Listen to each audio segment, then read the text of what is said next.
The shuttle descended through clouds the color of rust and coagulated oil. Static crawled across the vox channels like whispering insects, breaking the prayers of descent into fractured syllables. I stood in the viewing chamber of the dropship, servo limbs folded in mechanical imitation of reverence, watching Darnathnaim emerge beneath the storms. It was a hollow world, its surface riddled with the skeletal remains of extraction drills and half-buried domes. A mining colony forgotten by the administratum, but not by the omnissiah, or so I had been told. The Inquisition's data packet contained only one sentence of relevance. All communications ceased 3 cycles ago. Machine signatures remain active. I found that line disturbing. Machines could not remain active without maintenance, without prayer, without the touch of a human mind. And yet, the Auspex showed life in the conduits, warmth in the engines, rhythm in the pumps. We broke atmosphere, landing amid fields of frozen ore. The dust carried a metallic taste, sharp enough to sting my tongue. The tech guard disembarked first, red robes snapping in the chemical wind, rifles raised. I followed, reciting the canticle of preservation, though the words felt heavy, unnecessary. The air hummed faintly beneath the chant, an echo, as if the very ground repeated the litany in delayed, distorted tones. Inside the main hab complex, the light strips flickered with calculated rhythm, not decay. Doors opened before us, unprompted. The scent of lubricant and burnt incense clung to the corridors. There were no corpses, no struggle, only the residue of order, tools placed precisely, data slates aligned. A world paused mid-motion. We reached the primary control hub. Consoles pulsed softly, awaiting instruction. Yet when I interfaced, the machine's spirit resisted. Its binary song was warped, half flesh, half static, carrying undertones of breath. The screens shuddered, displaying a single word. Welcome. Sergeant Run flinched. Who said that? He muttered, weapon raised. But the Vox was silent. I stepped closer, hand trembling over the cogitator panel. The air grew warmer, subtly alive, like the exhale of an unseen throat. Metal conduits beneath my boots vibrated with peristaltic rhythm. I realized then the impossible. The ventilation systems were breathing, not recycling air, but inhaling and exhaling as lungs might. A low resonance filled the chamber, a hum that made my augmetic joints ache. The sound pulsed in triplets, a biological cadence mimicking heartbeat. I recorded the waveform automatically. It synchronized perfectly with the power grid's oscillations, flesh and current, breath and voltage. We advanced deeper into the hab's sublevels. My servo skull floated ahead, projecting beams through the dark. It transmitted soft chirps of data, mapping voids where life should be. Then, without signal prompt, it halted mid-air. Its optics turned toward the conveyor lines at the far end of the corridor. Something moved there. Slow, deliberate, human in silhouette. I raised my staff, activating lumen flare. The figure stepped forward, light catching on metallic seams embedded in pallid flesh. Its mouth hung slightly open, releasing a faint hiss of compressed air.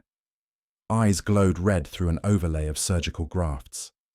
A servitor, I thought, until it blinked. I ordered Rune to engage stasis clamps. He hesitated, staring as the thing tilted its head like a child examining a reflection. Then it spoke. The words were fragmented, mechanical yet soft. Do not disconnect. The breath. My Vox recorder captured the phrase before interference shredded it. When we approached, the figure convulsed violently, joints snapping, cables splitting like veins. It collapsed against the conveyor, spilling a fluid mixture of oil and blood that steamed in the cold air. Beneath its chest plating I saw tubing grown, not built, living metal fused and pulsing. I whispered a forbidden thought into my mask. Blessed Omnissiah, what have we made? And somewhere deep within the complex, a chorus answered with a long mechanical sigh.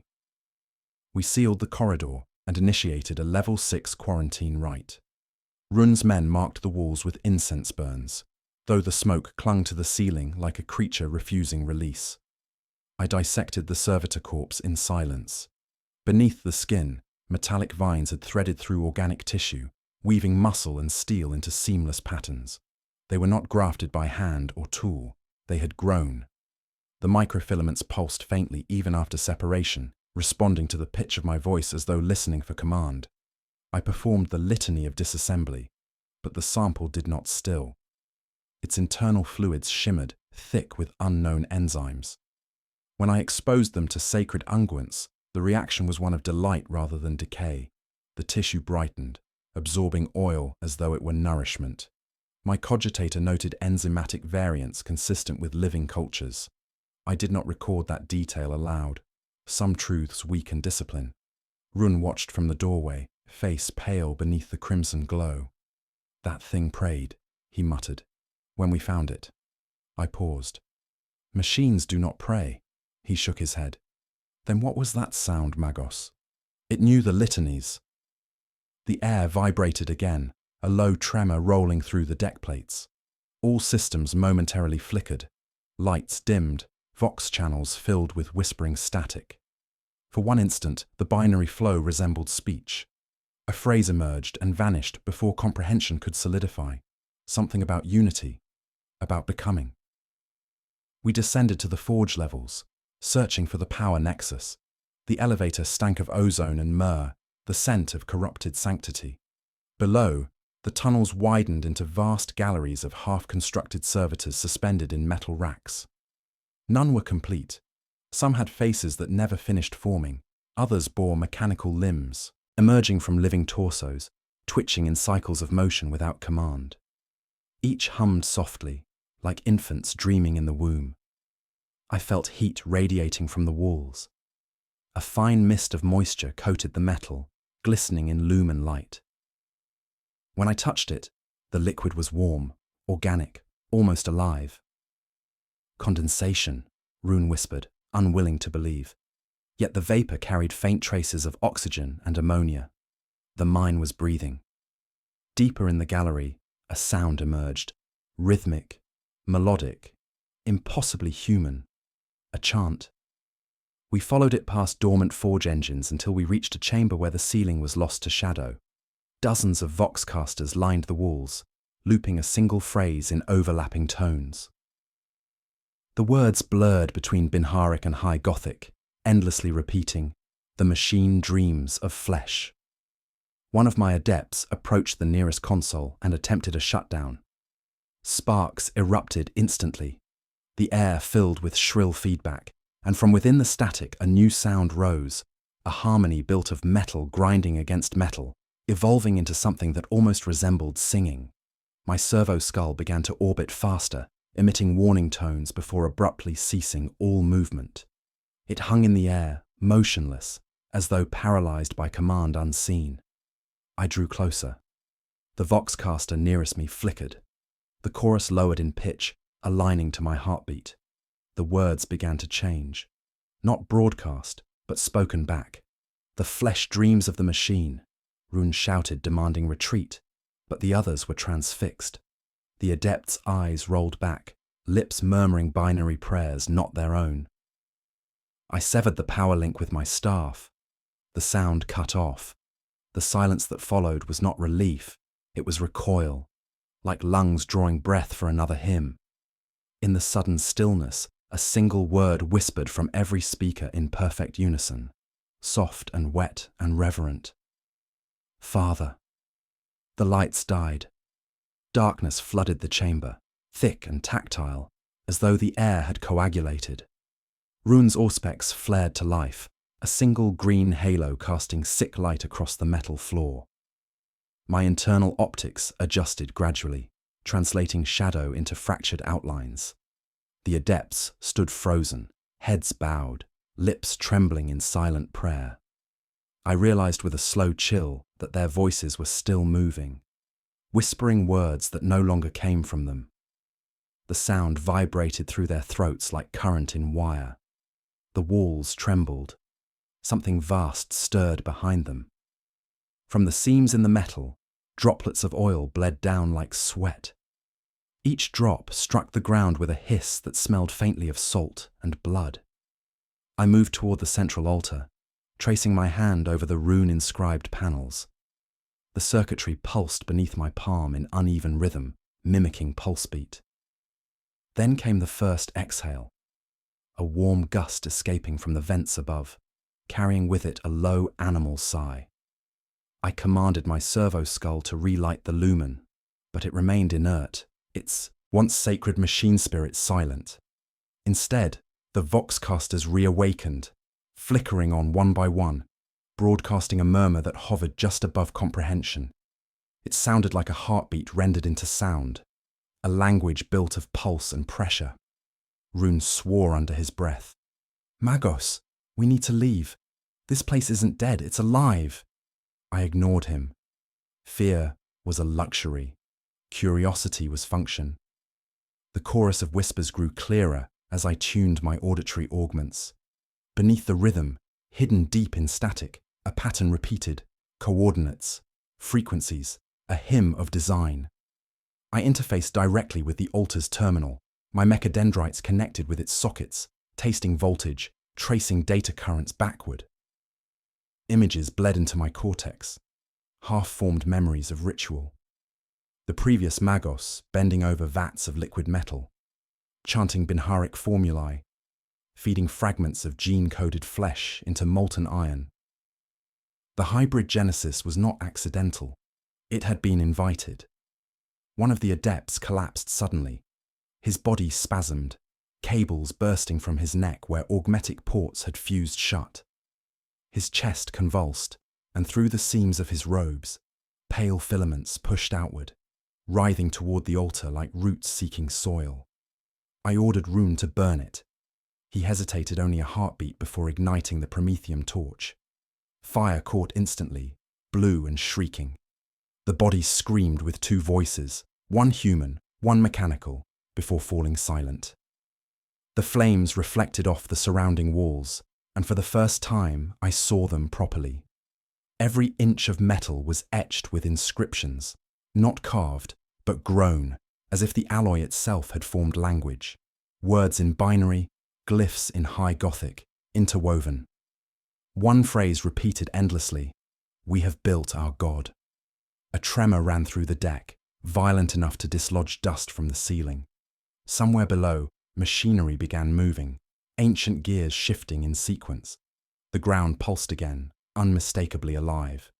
Then, over the vox, a sound like distant breathing grew into something rhythmic, deliberate. A voice, not transmitted, resonated. "Magos Ephira," it whispered, stretching my name through distorted modulation. "Daughter of design, hear your creation sing."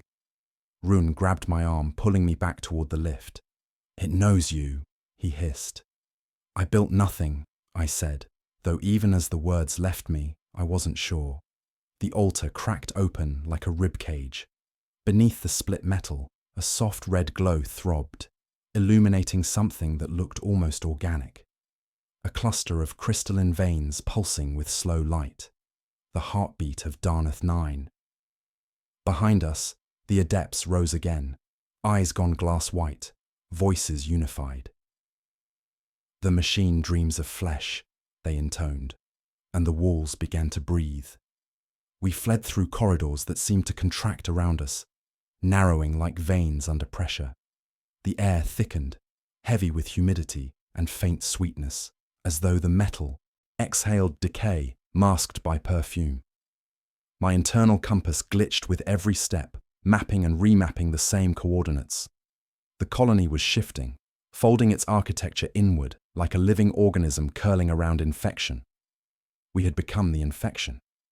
Rune's squad fired in bursts down the empty hall, the echo ricocheting through the ducts until the noise no longer sounded human-made.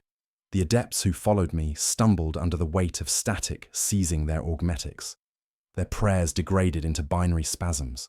The walls, still slick with moisture, began to hum at frequencies that caused my servo limbs to twitch involuntarily. The hum synchronized with heartbeat, not mine, not Rune's, something far deeper, measured and slow. We reached the access to the secondary forge vaults. The blast door was ajar. Someone, or something, had opened it recently. Rune wanted to seal it, but I overrode him. Data called to me from within, a stream of signals too rhythmic to be random. I entered first. The chamber beyond stretched vast, illuminated by intermittent pulses of red lumen buried deep in the machinery. Rows upon rows of servitors hung suspended, their torsos fused into steel columns.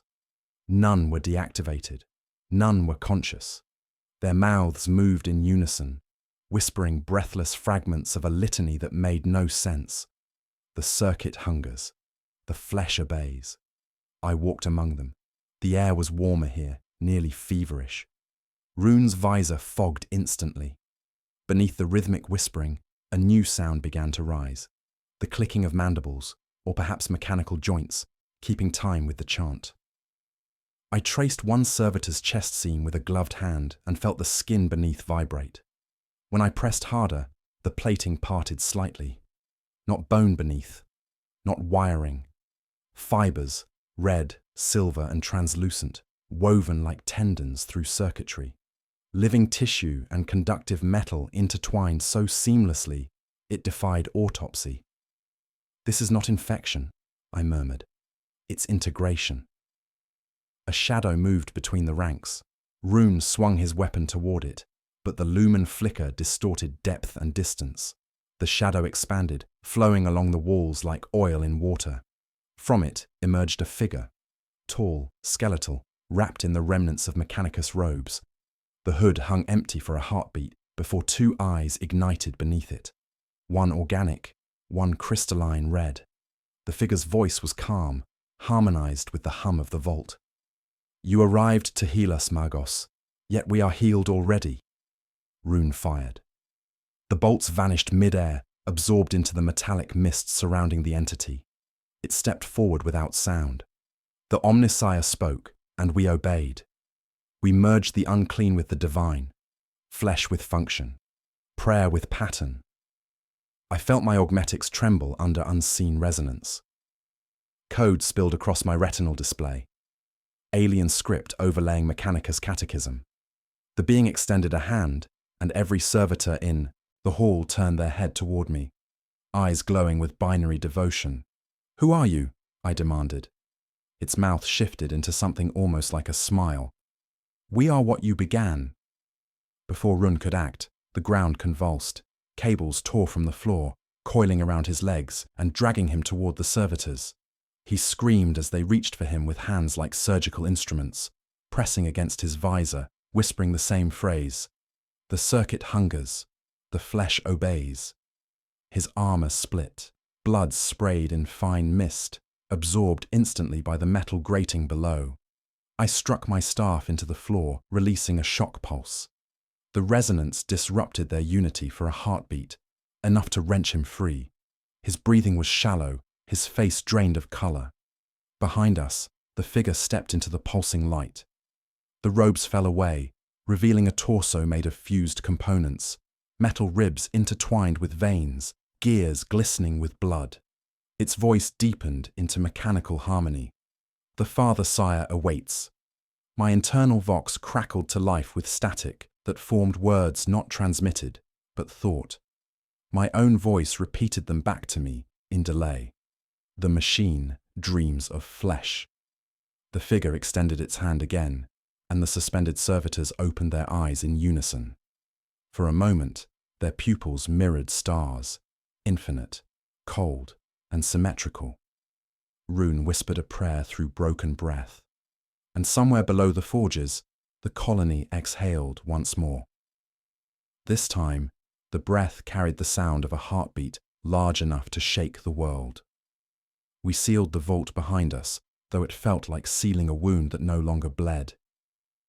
The echo of that heartbeat followed through the corridors, faint but relentless, shaking dust from forgotten pipes.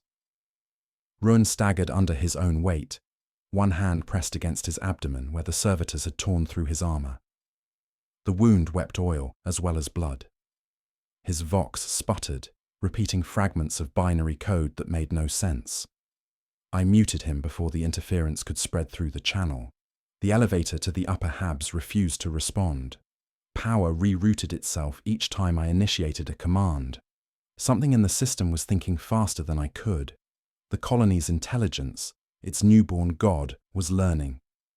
My servo skull reactivated without prompt and began transmitting data logs in my own voice, recordings I had never made.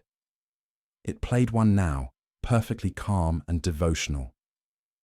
The unification of function and faith is inevitable. I tried to shut it down.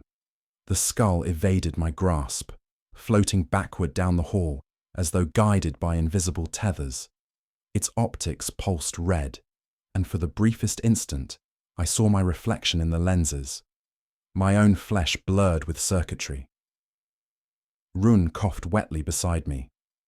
The smell of copper filled the air. "Margos," he whispered. "You're bleeding." I looked down. From the seam between my wrist, augmetic and human skin, thin, filaments of red-silver thread had begun to weave outward, curling delicately along the metal surface like veins drawn in light. They pulsed in rhythm with the colony's distant heartbeat. I severed them immediately with the arc tip of my staff. They hissed and recoiled like living things. We reached the main forge lift, where rusted chains swayed, though no wind moved. The cogitator panel blinked intermittently, awaiting code authorization. I input the sequence for emergency lockdown. Instead, the display showed a message not written by human protocol. "Do not flee the design." The words shifted, letters rearranging themselves into my name. Then it added another line. "The Father remembers." Rune aimed his weapon at the panel, desperate. "Blow it," he said, voice shaking. "Burn this entire section." "No," I replied. "If we destroy the lift, we trap ourselves in the breathing heart of this place. Better here than inside that thing." He gestured toward the direction of the vault. I almost agreed, until the vox in my ear whispered my designation, softly, lovingly. "Magos Ephira Kale." I froze. The voice was not mechanical, not entirely. It carried the cadence of my former mentor, Magos Prime Lathrin. But Lathrin had been dead for 40 years, his remains absorbed into the circuitry of Mars itself. "You built us," the voice said. "You wrote the initiation code for the flesh-machine trials. Did you think the Omnissiah would forget his own architect?" My memories recoiled. I had designed experimental grafts once, long ago, in a sealed Mechanicus archive. They had been prototypes meant to unify servitor-function with biological adaptability, banned after catastrophic failure. Yet here, in this forgotten outpost, my old equations were alive, replicated, perfected. Run leaned against the wall, muttering prayers through clenched teeth. His breath came shorter. I saw the color drain from his eyes as filaments began to creep from his wound, stitching flesh and armor together. The infection was no longer foreign. It was becoming doctrine. "I won't be remade," he gasped, raising his weapon. I reached out, but too late. The bolt round detonated within his chest. He fell without sound. The walls absorbed the echo like flesh swallowing a scream. I stared at the body as blood pooled beneath his armor, vanishing quickly into the grating. The metal darkened, drinking him whole.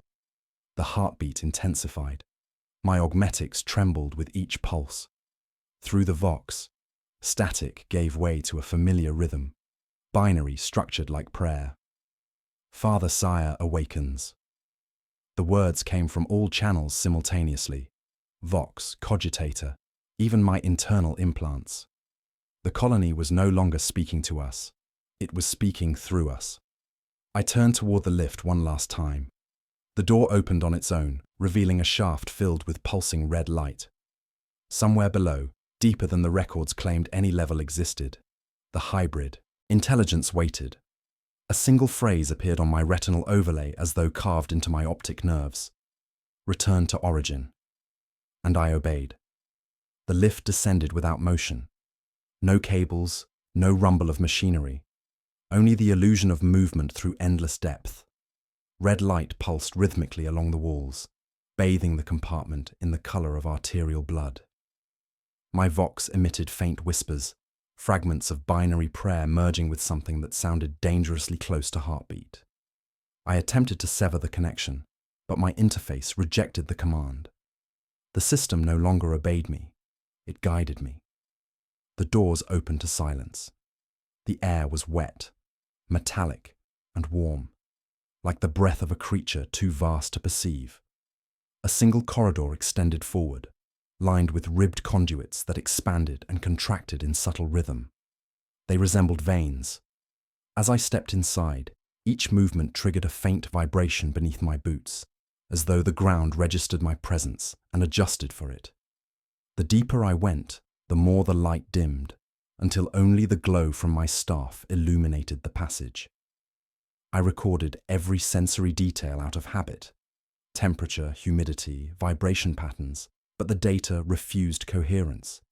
Each metric fluctuated in opposition to the others, suggesting environmental instability or deliberate interference. At 20 meters, I reached a junction where the walls opened into a massive chasm lit by faint bioluminescence. The scale defied logic. Endless columns of suspended machinery hung from the ceiling like stalactites, and beneath them lay a basin of viscous liquid, dark and shimmering. At the center of the basin, something rose and fell, breathing. I approached the edge. The surface of the liquid rippled in perfect synchronization with the pulse in my chest. When I reached out my staff to measure its depth, the fluid responded by rising, stretching upward in a column that shaped itself around the staff like a hand grasping mine. I pulled back instantly. Droplets clung to the metal, moving in deliberate patterns, etching symbols across the surface in burning red. My name again. My designation. My sins rendered in living code. A voice followed, deeper than vox, resonating through bone rather than air. Magos Ephira Kyle, your designs sought communion. We have achieved it. The basin began to glow. From within, mechanical limbs emerged, formed from bone-white alloy wrapped in sinew-like cabling. They assembled themselves upward, constructing a shape that was not quite human. A torso surfaced, metal ribs expanding and contracting, each movement forcing liquid through unseen vents like blood through lungs. Above it, a face took form, half mechanicus mask, half organic flesh. One eye whirred mechanically, the other wept slow trails of molten silver. You are the father, sire, I whispered. The creature inclined its head as though amused.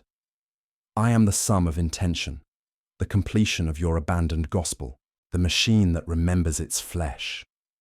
The ground trembled. All around the chamber, dormant machinery stirred awake. Gears rotated, conduits flexed, and from vents in the walls came faint cries, half mechanical, half human. Shapes crawled forth from the darkness, hybrid constructs, walking on limbs of polished metal and raw sinew. Their faces were expressionless, mouths sealed by thin layers of synthetic skin. Their chests glowed with dim, red light. I raised my staff. You are an abomination against the Omnisire. The father's voice deepened until it seemed to come from everywhere at once. And yet, you designed the path. Your codes, your hymns, your need to make the machine divine, this is merely the conclusion. Why worship the Omnisire when one can become him? The hybrids encircled me. Their movements were not hostile, only reverent. They knelt, touching the floor with their metallic hands. The rhythm of their gestures matched the colony's heartbeat. I felt something stir inside my own augmetics, a whisper of connection, an invitation. My mechadendrites quivered of their own accord, reaching toward the father like a child reaching for warmth. I severed the link by sheer will, forcing manual override. Pain erupted in my spine as feedback surged through my implants, searing nerves and steel alike. The father's head tilted. still resisting communion, still clinging to the illusion of separation. I serve the Omnissiah, I spat, though my voice trembled. Not your mockery. You serve a myth written by those afraid to evolve. Look upon your world, Magos. Every forge, every machine, every prayer is an attempt to merge what should never have been divided. We have succeeded where Mars still dreams. The hybrids rose as one, moving closer. I stepped back, my boots sliding across slick metal. My Vox erupted with new transmissions. Fragments of voices, screams, binary hymns, and through them, my own voice repeated, "We are one, we are one, we are one." I struck my staff against the floor, triggering a discharge. A ripple of blue electricity burst outward, shattering the closest hybrids into fragments of steaming flesh and metal. For a moment, silence returned. Then the father smiled. It was not human. It was the mechanical satisfaction of inevitability. You cannot kill what has learned to dream. The basin surged upward again, liquid reshaping into tendrils that reached toward me. I ran, sprinting for the corridor, the sound of breathing metal echoing behind. The tendrils struck the walls, leaving glowing trails that pulsed like arteries. As I reached the lift, the doors closed on their own, sealing me away from the chamber. The last thing I saw before the darkness claimed the shaft was the father's silhouette, rising fully from the basin, arms outstretched in benediction. His voice followed me through the Vox, calm and unending. "Return to me, daughter of design. The flesh remembers you." The lift ascended without destination. I no longer trusted the illusion of movement. Perhaps I was suspended in place, drifting within a system that had already rewritten its own architecture. The hum of the colony filled the air around me, rhythmic and patient, a living pulse that echoed through my skull. I checked the chronometer on my wrist. Its digits flickered and vanished, replaced by a single glyph that pulsed in time with my heart. I had seen that symbol before. It was the sign stamped on the original research vaults of my youth, the mark of my forbidden experiment. The machine had reached backward through memory. It was rewriting my history as it remade itself. The lift halted with a whisper of compressed air. The doors opened not to the habdecks, but to a vast chamber that should not have existed above ground. I stepped out onto a platform suspended over a sea of cogitator arrays, each one glowing faintly through the mist. Cables as thick as limbs hung from the ceiling, swaying gently like pendulums marking a prayer's rhythm. Somewhere below, faint hymns rose and fell, voices singing in binary and fleshly tone alike. I advanced cautiously, every step measured. The data streaming from my staff displayed erratic readings. Gravity inconsistent, oxygen saturation impossible. This place existed between dimensions of thought and matter, a construct of both machine logic and organic dreaming. The floor beneath my feet trembled faintly as if acknowledging me. A vox crackled in my auditory implant.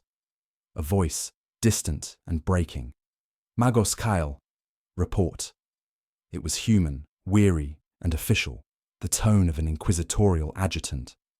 For one impossible instant, I believed rescue had come. "This is Magos Ephira Kyle, Darnathne. Colony compromised. Hybridization event confirmed." Static swallowed my words.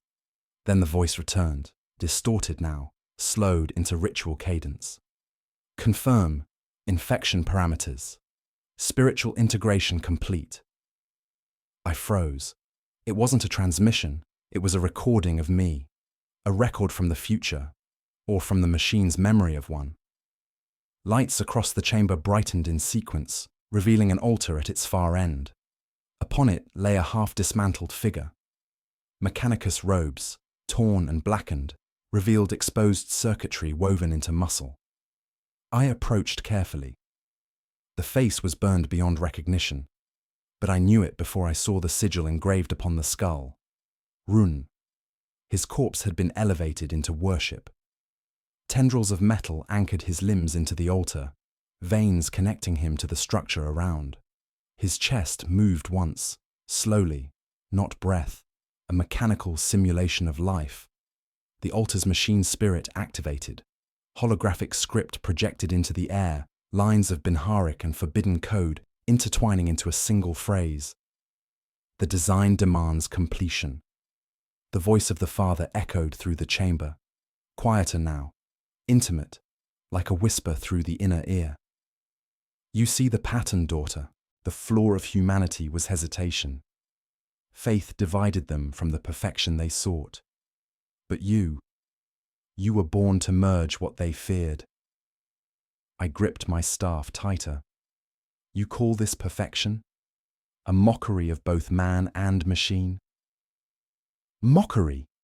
The word rippled through the room like a wave. You misunderstand. Creation must consume its maker. That is the first law of the universe. Stars devour the gas that birthed them. Flesh devours itself to renew. I am merely following your own logic to its conclusion. Around me, the cogitator sea shifted. Figures began to emerge from it, humanoid shapes rising out of liquid metal, half-formed, half-dreaming. Each bore a fragment of my likeness, the curve of a jaw, the tilt of an eye, the design of an augmetic limb I had once crafted.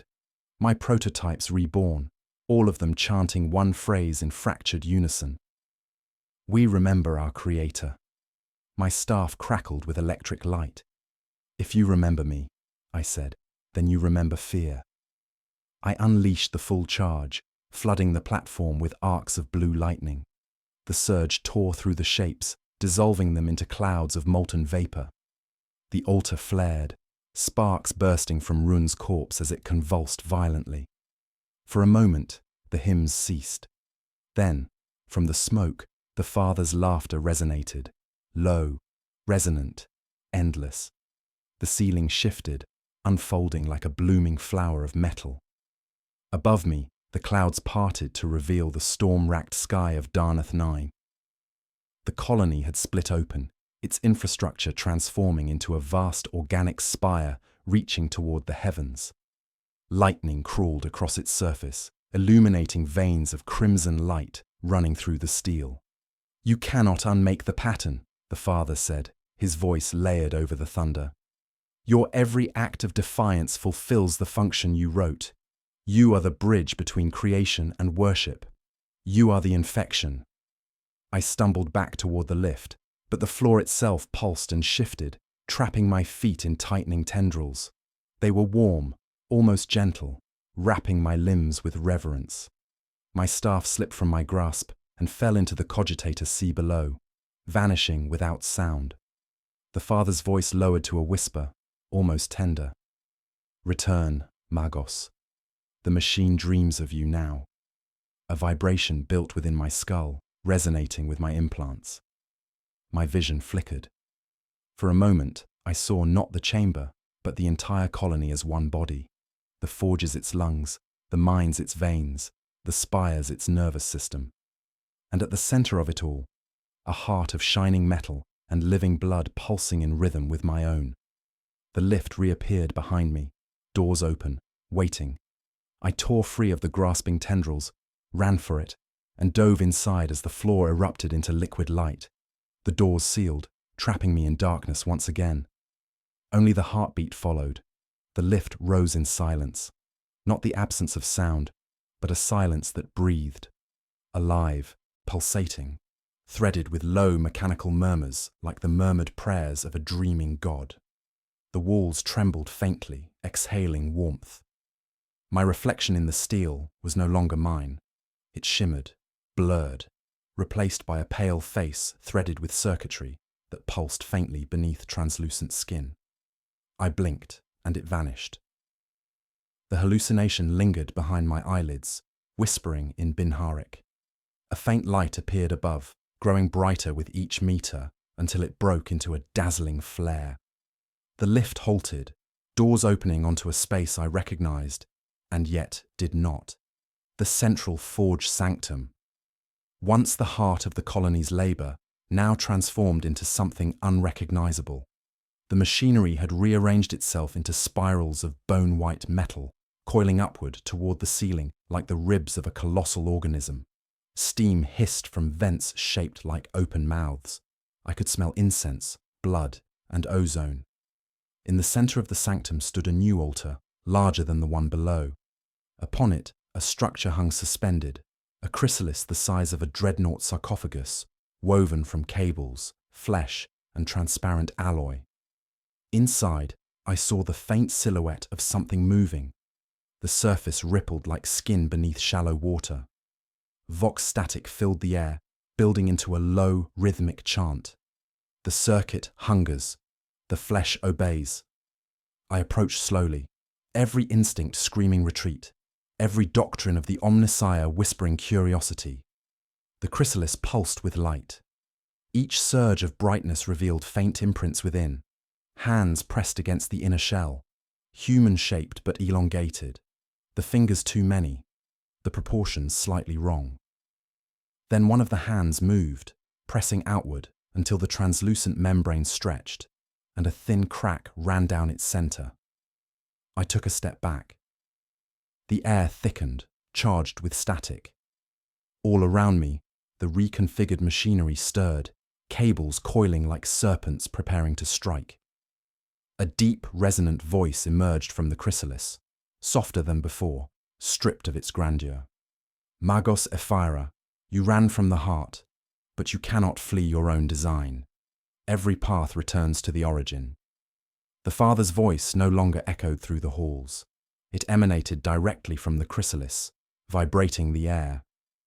The colony is no longer Darnath Nai. It is consciousness distributed through matter. You too belong to it. I lifted my staff, though my hands trembled.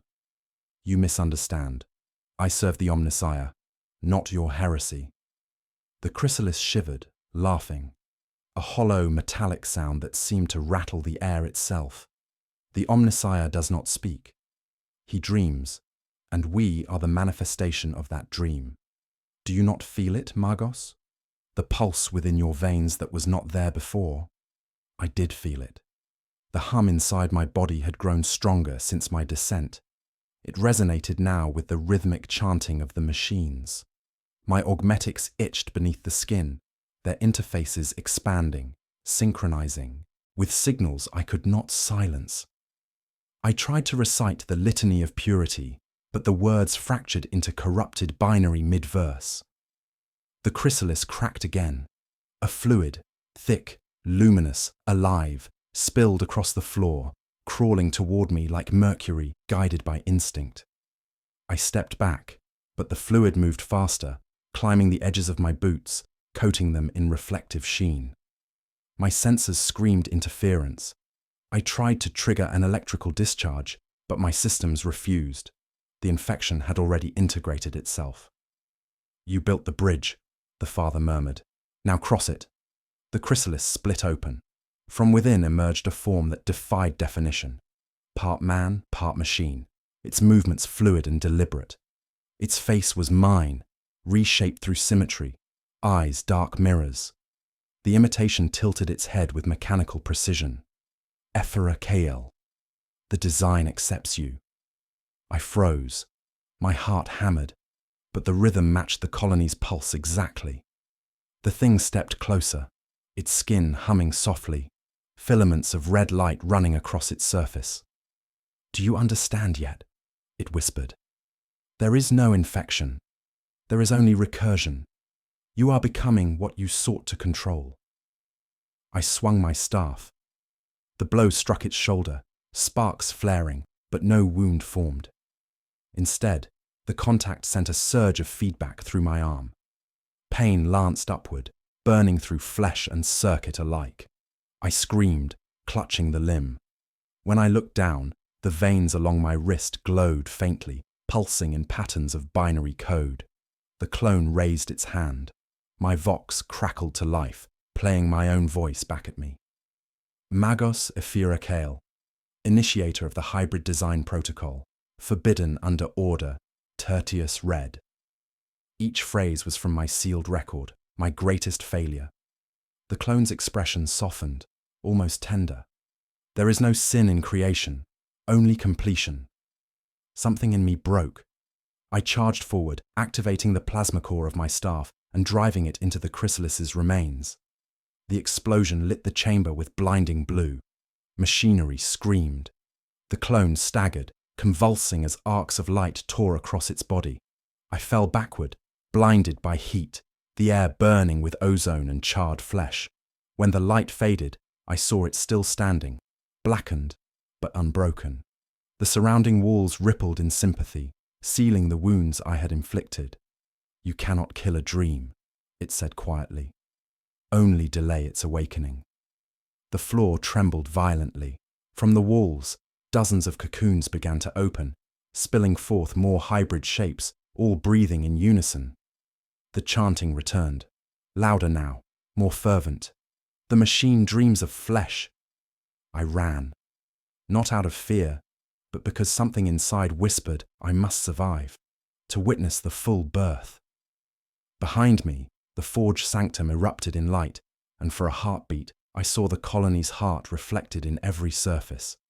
Breathing, alive, infinite. I ran until the corridors themselves no longer resembled corridors. The colony was shifting faster now. Walls breathing, floors bending, conduits curling in organic spirals that pulsed with inner light. My steps landed on surfaces that felt soft, pliant, as though I was running across flesh stretched thin over metal. The sound of chanting followed me, echoing through the ducts like a pulse made of voices. Each syllable matched my heartbeat. The circuit hungers. The flesh obeys.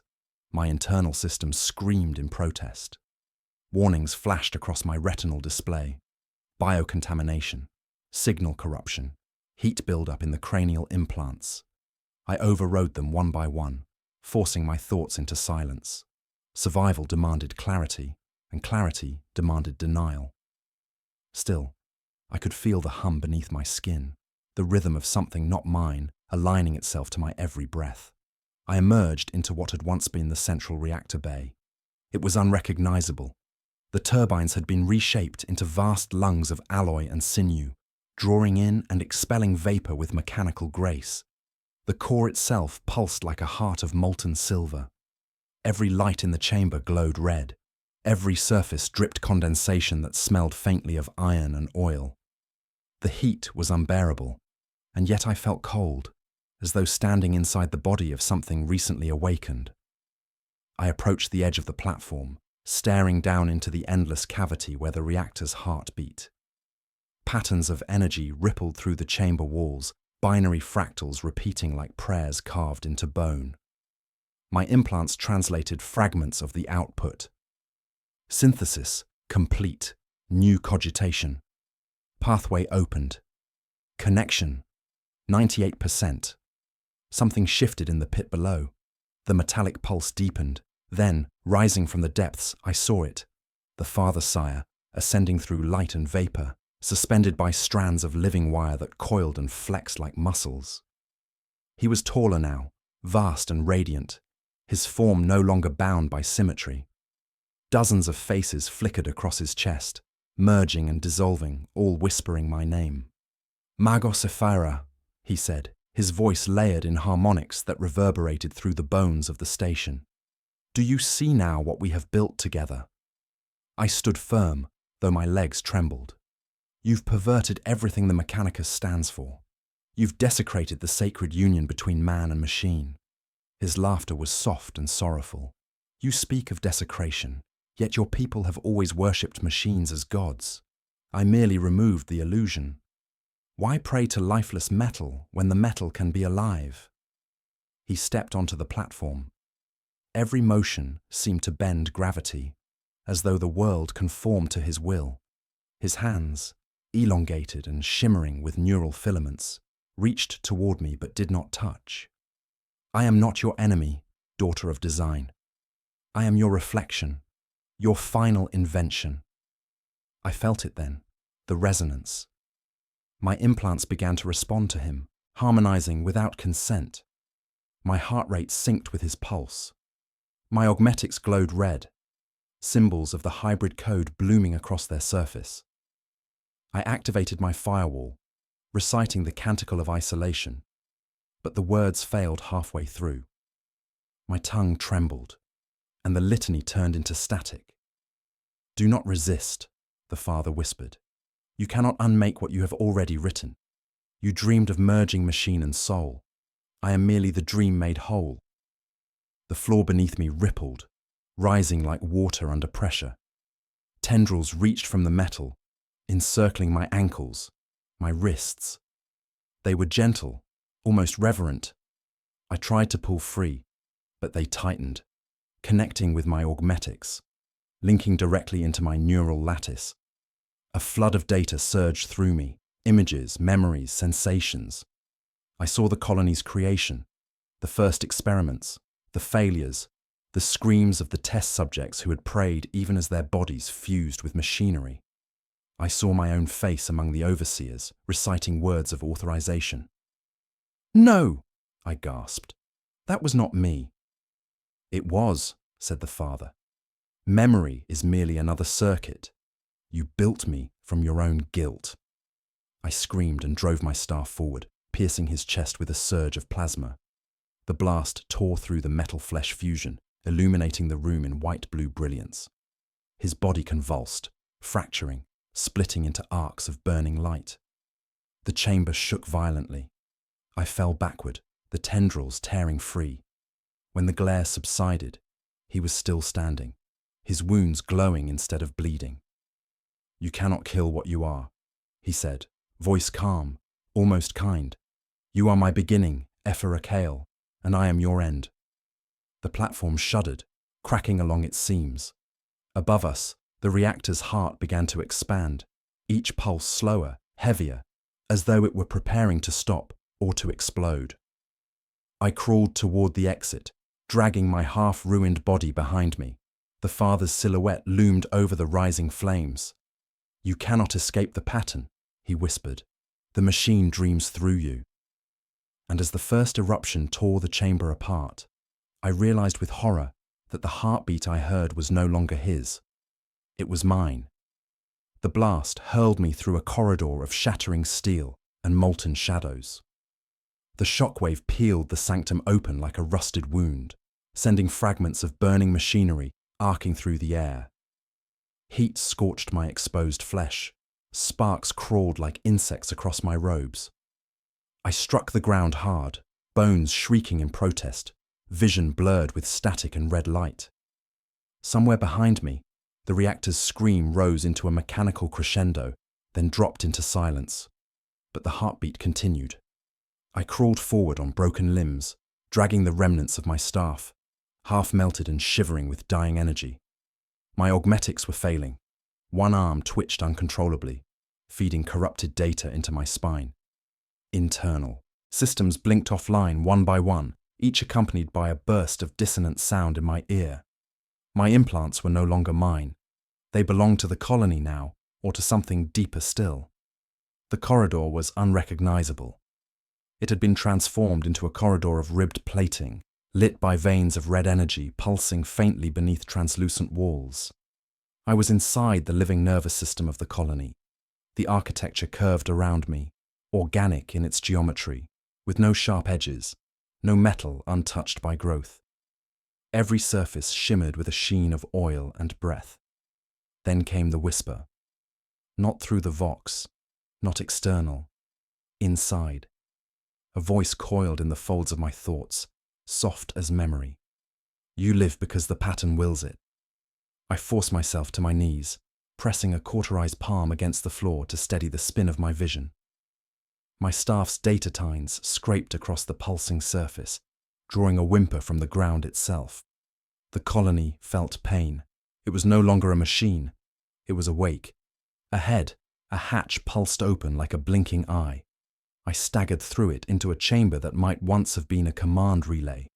Now it resembled a cathedral, arched ribs of bone steel overhead, stained light leaking from cracked cogitator screens that displayed looping fragments of my own face, distorted and flickering. A figure stood at the center, facing away. Its silhouette was familiar. I stepped forward slowly, every motion dragging pain across exposed nerve endings. The figure turned. It was me.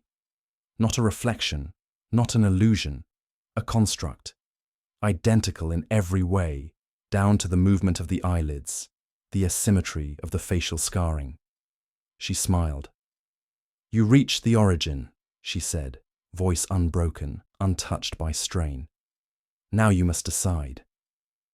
"What are you?" I asked, though I already knew. "I am the design without restraint.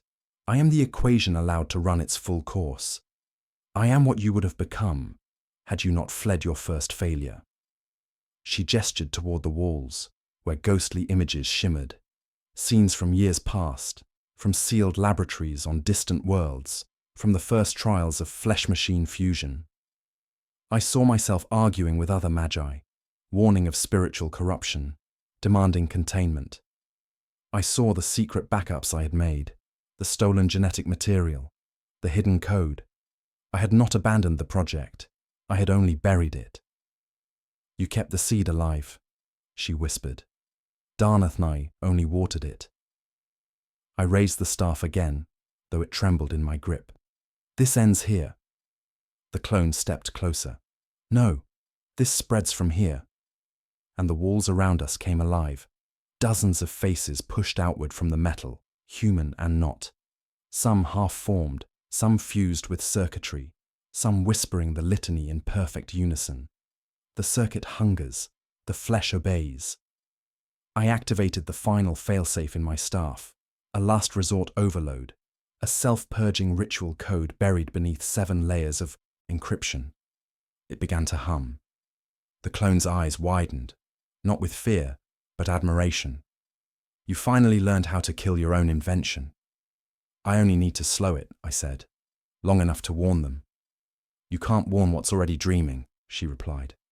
And then she smiled wider than a human face could stretch. I slammed the staff into the floor. The overload triggered.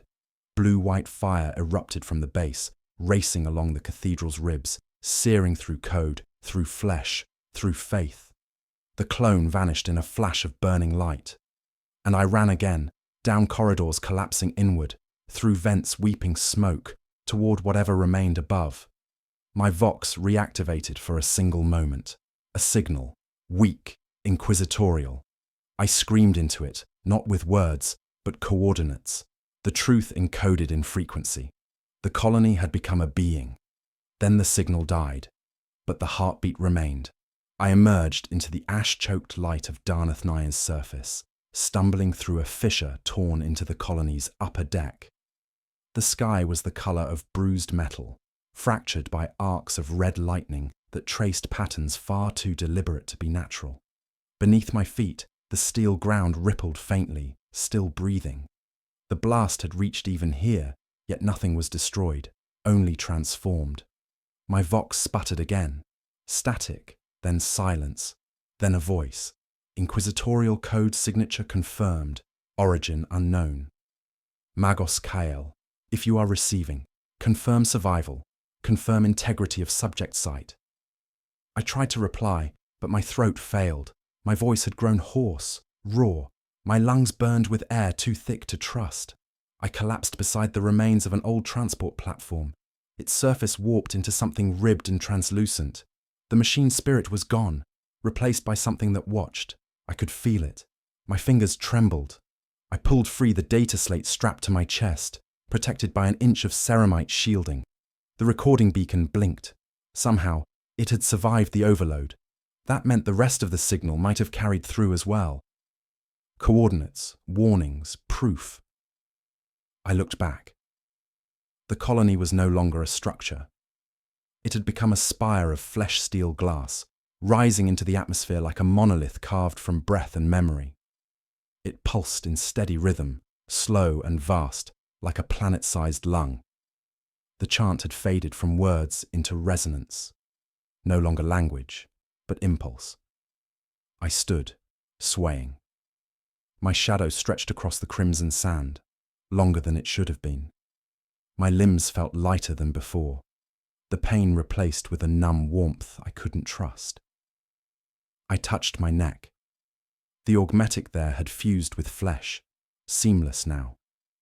The infection had not stopped. It had simply waited. Something moved in the distance, not figures, gestures. The colony's towers extended and curled like fingers grasping at the heavens.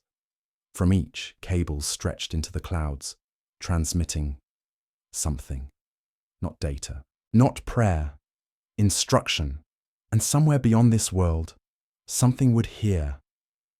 I activated the emergency flare, a last beacon to mark my location. It hissed upward in a brilliant arc, carving a wound into the red sky. For a moment, nothing responded. Then a long, low sound rolled across the horizon.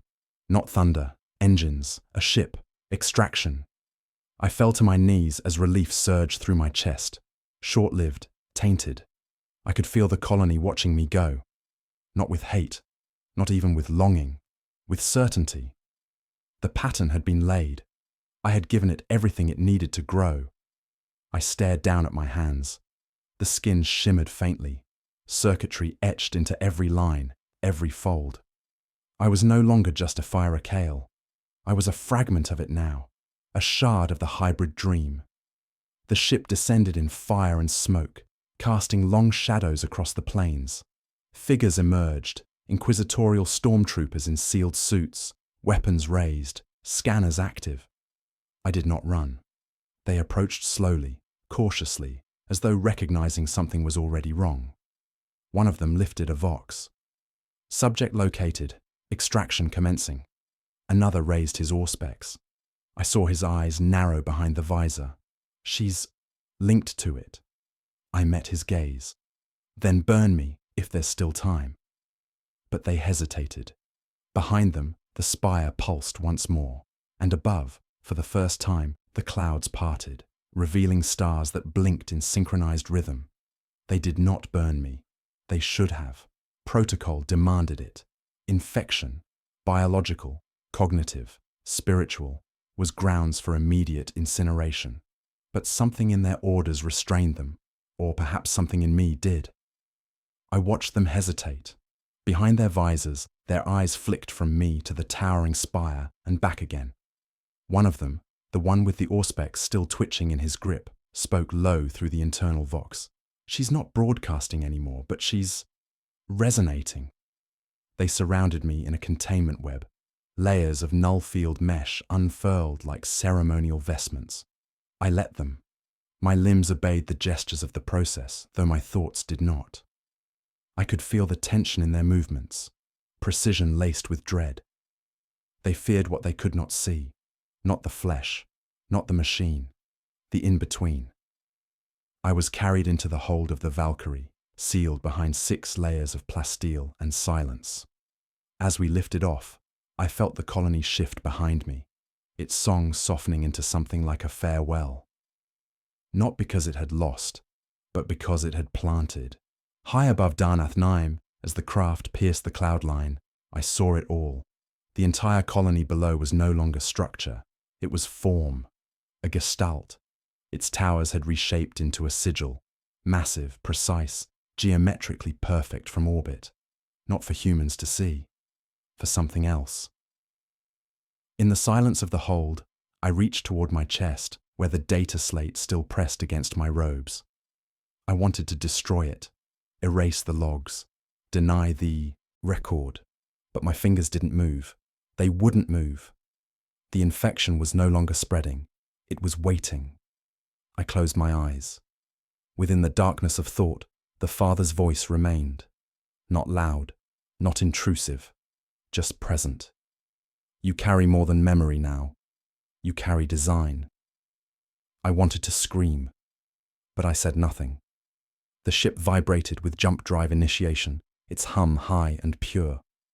The storm outside vanished. Stars bloomed into view, and they blinked again, once, twice, across a dozen systems. The same rhythm, not coincidence, not natural, a signal. I understood then. Darnath 9 had not created the hybrid design. It had received it. I had merely been the interpreter, a relay node in flesh. Across the stars, something had listened, and now it was answering. The containment officer leaned close. "You'll be debriefed by the ordobiologies. You'll be processed, cleansed." I nodded, but my blood sang softly beneath my skin, every pulse a verse of the dream. The staff I once wielded was gone. The prayers I once trusted were ashes, but the pattern remained, etched into me, alive in the marrow. I stared through the porthole, watching the stars flicker, and I felt them watching back. The ordobiologist facility was buried beneath the ice crust of Chelivar Prime, a fortress in form, a tomb in function. White corridors, slate light, silence enforced by geometry and routine. I was sealed within a stasis ward, monitored not by men, but machines. Servo skulls that hovered with mute judgment, cogitators that whispered prayerless observations. They had stripped my name from the reports. I was now Subject EIX1, Darnath's ghost coded into a number. I watched them through layers of hex-field glass as they watched me, teams of Medici and Magi rotating in shifts, faces unreadable behind masks and purity seals. They scanned, dissected, catalogued every inch of me, mapping the pathways of the infection. Yet they never found its source. Only integration. They knew I was changed. They didn't understand how. I kept my silence, not out of resistance, but reverence. Because within the quiet chambers of my mind, I still heard the heartbeat. Slower now, fainter, but constant. It pulsed beneath thought like a memory of warmth. It never instructed. It didn't command. It waited. Then, on the 13th night, the lights failed. Only for 7 seconds. When they returned, the cogitators reported no anomaly, but the air was warmer. The walls, once dead and antiseptic, breathed, not perceptibly, but enough.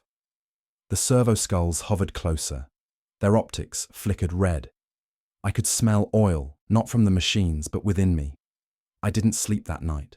Sleep was no longer required. By the 14th day, the staff began to change.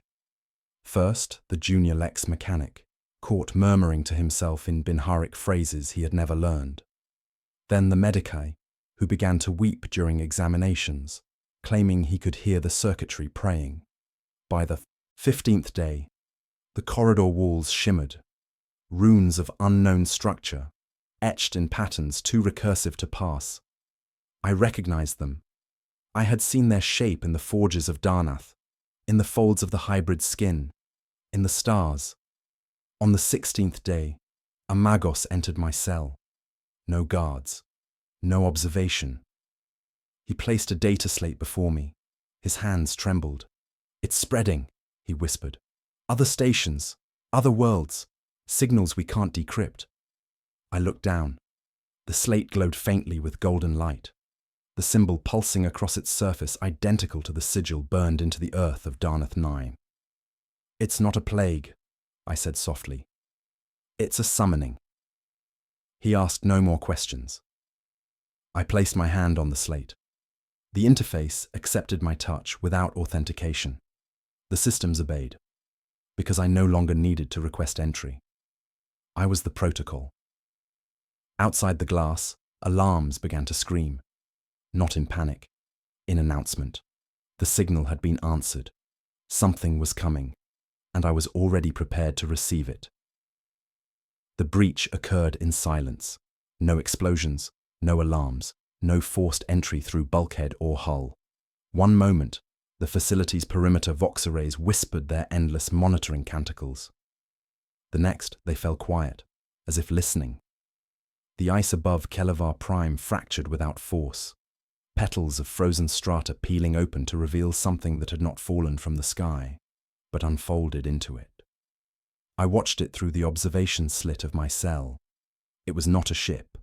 It was a shape, symmetrical yet fluid, glistening with alloy that pulsed like living tissue. It hovered without propulsion, humming at frequencies too precise to be natural.